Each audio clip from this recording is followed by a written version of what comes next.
دوستو ترکی ہمارا ایک ایسا دوست ملک ہے جو مشکل وقت میں بھائیوں کی طرح ہمارے ساتھ کھڑا رہا ہے۔ ترکی نے ثابت کیا ہے کہ یہ جنگ پاکستانیوں کی اکیلے کی جنگ نہیں ہے بلکہ ترکی کی جنگ بھی ہے۔ تو جب حالات سنگین تھے تو پاکستان کے کراچی ایئرپورٹ پر ایک ملٹری کارگو طیارہ پہنچتا ہے۔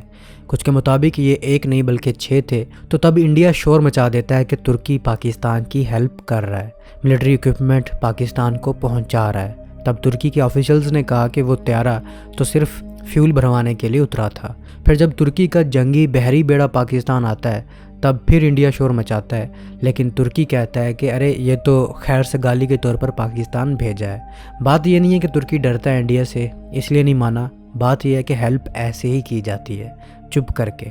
آذربائیجان کی بھی پاکستان اور ترکی نے ایسے ہی ہیلپ کی تھی اور جنگ کے بعد آذربائیجان نے شکریہ بھی ادا کیا تھا، جیسا کہ پاکستان نے ان تمام ممالک کا شکریہ ادا کیا جنہوں نے اس وار میں پاکستان کی مدد کی۔ تو سوال یہ ہے کہ آخر ترکی نے پاکستان کی مدد کیسے کی؟ In military cargo year crafts میں آخر تھا کیا؟ تو اس کے لیے سب سے پہلے آپ کو جاننا ضروری ہے کہ ترکی کس چیز میں دنیا میں اس وقت لیڈ کر رہا ہے اور تیزی سے آگے بڑھ رہا ہے۔ ترکی اس وقت ڈرون بنانے میں بہت تیزی سے ترقی کر رہا ہے۔ ترکی کے ڈرونز میں بہت سے ممالک نے دلچسپی دکھائی ہے اور بہت سے ممالک ترکی کے ڈرونز اس وقت استعمال بھی کر رہے ہیں، جن میں پاکستان خود بھی شامل ہے۔ پاکستان ترکی کے اکنچی، TB2 اور انکا جیسے ڈرون پہلے ہی استعمال کر رہا ہے۔ تو سوال یہ ہے کہ اگر پاکستان ترکی کے کئی اہم ڈرون پہلے ہی اپنی فلیٹ میں شامل کر چکا ہے، انہیں استعمال کر رہا ہے، تو اس لڑائی کے لیے کون سا ایسا ڈرون ہے جو پاکستان کی مدد کے لیے ترکی نے بھیجا ہوگا؟ تو میرے خیال سے یہ سوارم ڈرونز تھے۔ سوارم ڈرونز دراصل خودکار چھوٹے اور نسبتاً سستے ڈرونز کا ایک ایسا گروہ ہوتا ہے جو بیک وقت ایک ہی مشن کے لیے لانچ کیے جاتے ہیں۔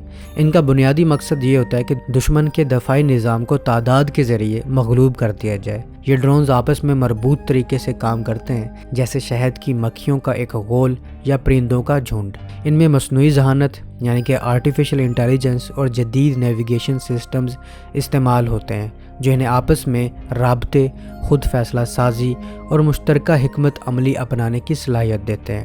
سوارم ڈرونز کو مختلف مقاصد کے لیے استعمال کیا جا سکتا ہے۔ دشمن کے ریڈار اور فضائی دفاعی نظام کو الجھانے، چھوٹے ہدف کو نشانہ بنانے، جنگی علاقے میں نگرانی کرنے یا الیکٹرانک وارفیئر جیسے کاموں کے لیے اسے استعمال کیا جا سکتا ہے۔ چونکہ ان کی تعداد زیادہ ہوتی ہے اور قیمت کم ہوتی ہے، اس لیے اگر کچھ ڈرونز مار بھی دیے جائیں تو باقی اپنے مشن میں کامیاب ہو سکتے ہیں، جو کہ انہیں روایتی میزائل یا بڑے ڈرونز کے مقابلے میں زیادہ مؤثر بناتا ہے۔ اگر ہم سوارم ڈرونز کی آپریشنل ہسٹری کی بات کریں تو یہ ٹیکنالوجی بھی نسبتاً نئی ہے، لیکن تیزی سے میدان جنگ میں داخل ہو رہی ہے۔ 2020 کی نگورنو کاراباخ جنگ میں آذربائیجان نے ترکی کے تعاون سے تیار کردہ ڈرونز کو آرمینیا کے خلاف استعمال کیا، جہاں چھوٹے اور تیز رفتار ڈرونز نے آرمینیا کی دفاعی پوزیشنز، ٹینکوں اور توپوں کو مؤثر طریقے سے نشانہ بنایا۔ اگرچہ مکمل سوارم طرز کی کارروائی اس وقت نہیں دیکھی گئی تھی، لیکن یہ اس ٹیکنالوجی کی شروعات تھی۔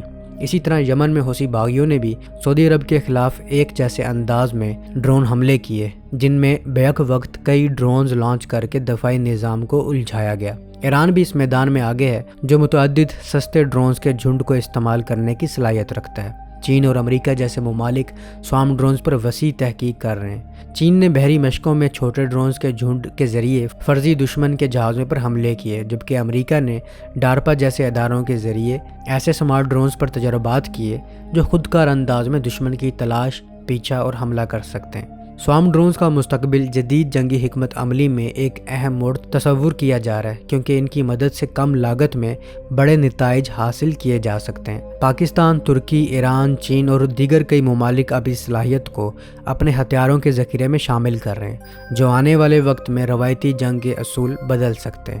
اگر ترکی کے پاس دیکھا جائے کہ کون کون سے سوارم ڈرونز موجود ہیں تو ان میں کارگو، الپاگو، ٹوگان، بوئیگا، ڈیلی اور سونگار جیسے ڈرونز ترکی کے پاس موجود ہیں، لیکن پاکستان کو جو ترکی کے ڈرونز دیے گئے ان میں YH-3 کا نام سامنے آ رہا ہے۔ YH-3 ڈرون ایک جدید خودکش کامیکازی یعنی کہ لوٹرنگ منیشن ہے جو دشمن کے حساس مقامات کو نشانہ بنانے کے لیے ڈیزائن کیا گیا ہے، اور ایک خاص بات یہ ہے کہ یہ ڈرون پاکستان اور ترکی کے باہمی دفاعی تعاون کا نتیجہ سمجھا جاتا ہے، اور اس میں جدید ٹیکنالوجی خاص طور پر ترک میزائل اومٹاس کی خصوصیت شامل کی گئی ہیں۔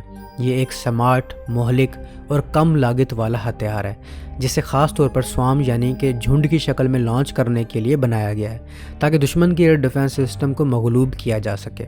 اس کے ڈیزائن اور ساخت کی بات کی جائے تو جہاد 3 کا ڈیزائن ایک سادہ لیکن مؤثر ڈرون جیسا ہے۔ اس میں ریئر ماؤنٹڈ پروپیلر انجن ہوتا ہے جو اسے دیر تک اڑنے کی صلاحیت دیتا ہے۔ اس میں مستقل پنکھ ہوتے ہیں یعنی کہ فکسڈ ونگز ہوتے ہیں جو ڈرون کو استحکام اور پرواز کے دوران لمبے وقت تک ہوا میں رکھنے میں مدد دیتے ہیں۔ اس میں سٹیبلائزنگ ٹیل یونٹ ہوتا ہے جو اسے ہدف پر حملے کے وقت درستگی اور توازن فراہم کرتا ہے۔ یہ ڈرون انتہائی ہلکا ایروڈائنامک ساخت کا حامل ہوتا ہے جس کی وجہ سے یہ تیز رفتاری سے حرکت کر سکتا ہے اور دشمن کی ریڈار نظروں سے بچنے کی صلاحیت رکھتا ہے۔ جہاد 3 میں ترک ساختہ اومٹاس اینٹی ٹینک گائیڈڈ میزائل کی ٹیکنالوجی استعمال کی گئی ہے جس کی وجہ سے یہ ڈرون کسی بھی زمینی ہدف جیسے کہ ٹینک، ایئر ڈیفنس سسٹم یا ریڈار پر مؤثر حملہ کر سکتا ہے۔ یہ ڈرون لوٹرنگ منیشن کی کیٹیگری میں آتا ہے، یعنی یہ کئی گھنٹوں تک فضا میں اپنے ہدف کی تلاش کرتا رہتا ہے اور جیسے ہی ٹارگٹ فکس ہوتا ہے یہ خود ہی حملہ کر کے تباہ ہو جاتا ہے۔ جہاد 3 کو سوارم حملوں میں استعمال کے لیے بنایا گیا ہے۔ یہ ڈرون ایک ساتھ درجنوں کی تعداد میں لانچ کیے جاتے ہیں تاکہ دشمن کا ایئر ڈیفنس سسٹم الجھ جائے اور کسی ایک یا چند ڈرونز کو روکنے کے باوجود باقی اپنا ہدف کامیابی سے مکمل کر سکیں۔ اس کا بنیادی ہدف ہوتا ہے دشمن کے air defence radars, SAM missile sites, forward operating bases, mobile army command and control units. اگر اس ڈرون کی آپریشنل ہسٹری کی بات کی جائے تو ریسنٹ ہوئی پاکستان اور انڈیا کے درمیان لڑائی میں پاکستان نے یہ ڈرون استعمال کیا ہے۔ بھارت کے مقامی ذرائع نے حال ہی میں رپورٹ کیا ہے کہ جہاد 3 کو سیالکوٹ کے قریب بھارتی حدود میں گرانے کے بعد اس کا ملبہ ملا ہے۔ رپورٹس کے مطابق یہ ڈرون ایک سوام حملے کا حصہ تھا جس میں تقریباً 2 درجن ڈرونز کو پاکستان کی طرف سے لانچ کیا گیا۔ بھارتی دفاعی ذرائع کا دعویٰ ہے کہ یہ ڈرون بھارتی ایئر ڈیفنس سسٹم نے مار گرایا ہے اور اس میں ترکی کی ڈیزائننگ عناصر واضح طور پر موجود ہیں۔ اس سے ظاہر ہوتا ہے کہ پاکستان نے نہ صرف جہاد 3 کو کامیابی سے تیار کیا ہے بلکہ اسے آپریشنل سطح پر دشمن کے خلاف استعمال بھی کیا ہے۔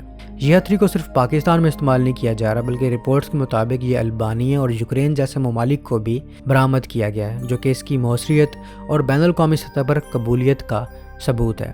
جہاد 3 جیسے ہتھیاروں کے استعمال نے بھارت اور ترکی کے تعلقات کو مزید کشیدہ کر دیا ہے۔ بھارت نے ترکی پر الزام لگایا کہ وہ پاکستان کے فوجی اقدامات کی حمایت کر رہا ہے اور اس بنا پر بھارت نے مبینہ طور پر ترکی کی برکس میں شمولیت کی کوشش کی مخالفت کی ہے۔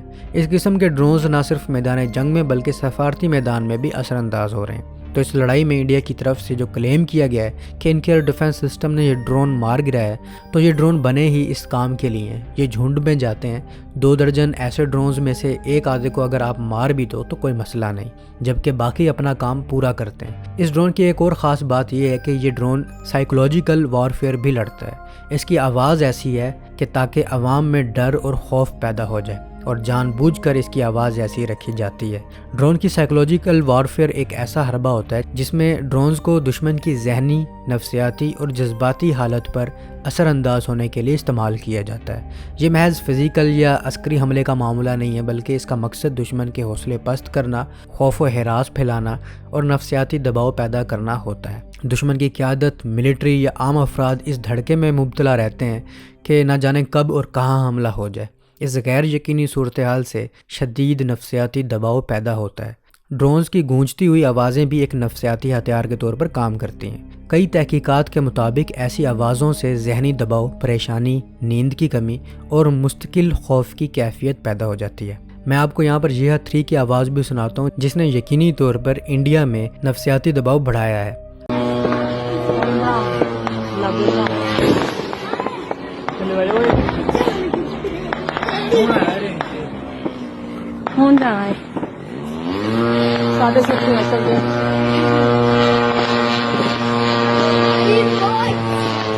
دوستو، ترکی نے کھل کر پاکستان کی حمایت کی جس پر بھارتی حکومت اور عوام میں شدید رد عمل دیکھنے کو ملا ہے۔ ترک قیادت کی جانب سے پاکستان کے موقف کی حمایت اور کشمیر کے مسئلے پر اصولی موقف اپنانے کے بعد بھارت میں ترکی کے خلاف بائیکاٹ کی مہم زور پکڑ گئی ہے۔ سوشل میڈیا پر بائیکاٹ ترکی جیسے ہیش ٹیگز ٹرینڈ کرنے لگے ہیں اور بھارتی شہریوں نے ترک مصنوعات، ڈراموں اور سیاحتی مقاموں کا بائیکاٹ کرنے کی اپیلیں شروع کر دی ہیں۔ بعض بھارتی کاروباری حلقوں نے ترکی کے ساتھ تجارتی معاہدے ختم کرنے کا عندیہ بھی دی ہے۔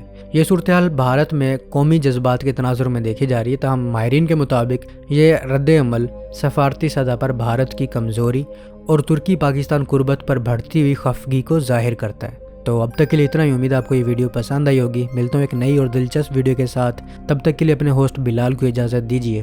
اللہ حافظ۔